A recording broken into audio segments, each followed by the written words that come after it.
स्थगित को शांति का वचन भाई भगत सिंह के द्वारा मार्च 31।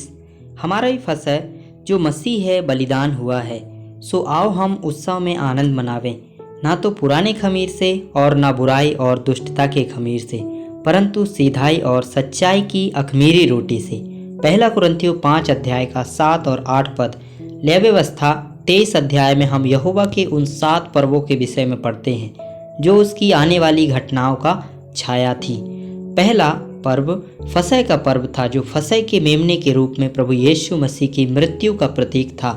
दूसरा अखमीरी रोटी का पर्व, जब यहूदियों को 7 दिन तक अखमीरी रोटी खानी पड़ती थी। खमीर पाप का प्रतीक है, क्योंकि थोड़ा सा खमीर पूरे गूथे हुए आटे को खमीर कर सकता है। वैसे ही एक पाप का विचार सारे शरीर को अशुद्ध कर सकता है। प्रभु चाहता है कि हम अखमीरी रोटी के समान बने और वह हमें दिव्य प्रकृति प्रदान करना चाहता है। तीसरा पहले फलों का पर्व, जो पुनरुत्थान की शक्ति की बात करता है। जैसे बीज का एक दाना मरता है तो बहुत से दाने लाता है, वैसे ही प्रभु यीशु मसीह की मृत्यु ने बहुतों को धर्मी बनाया। चौथा पेंतीकोस्त का पर्व, जो दर्शाता है कि सभी वर्गों के मनुष्य समान हैं। पवित्र आत्मा के द्वारा हम एक शरीर में बपतिस्मा लेते हैं। पांचवा पर्व नरसिंगे फूंकने का पर्व था। इसमें लोगों को 7 दिन तक नरसिंगे फूंकने थे।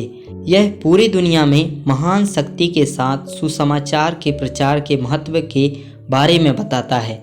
छठा प्रायश्चित का दिन, यह दिखाता है कि कैसे सभी वर्गों के लोग धर्मी बन सकते हैं। सातवां झोपड़ियों का पर्व हमें इस सच्चाई को प्रकट करता है कि प्रभु चाहता है कि हम एक दिन उसके साथ शासन करेंगे।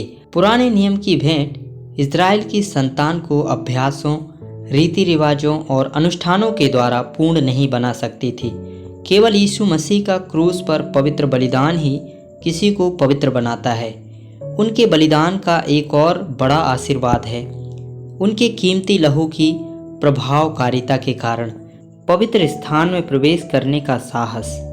इसीलिए भाइयों, यीशु के लहू के द्वारा पवित्र तंबू के स्थान में प्रवेश करने का हियाव एक नए और जीवित मार्ग से, जिसे उसने पर्दे अर्थात अपनी देह में से होकर हमारे लिए पवित्र किया है, और परमेश्वर के भवन का एक महायाजक होना, आओ हम निकट आएं। इब्रानियों 10 अध्याय का 19 से 22 पद।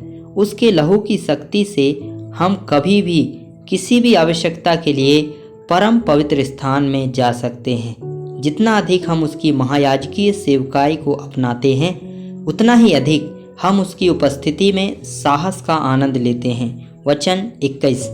अपने बलिदान से उसने अलग करने वाली बीच की दीवार को तोड़ दिया है। जब भी हम इस साहस का आनंद लेने में असफल होते हैं, तो हमें अपने हृदयों को जांचना है, अपनी असफलताओं को स्वीकार करना है और अपने आप को उनके बहुमूल्य लहू से शुद्ध करना है। तब हम फिर से उसकी उपस्थिति में बड़े साहस का आनंद लेते हैं।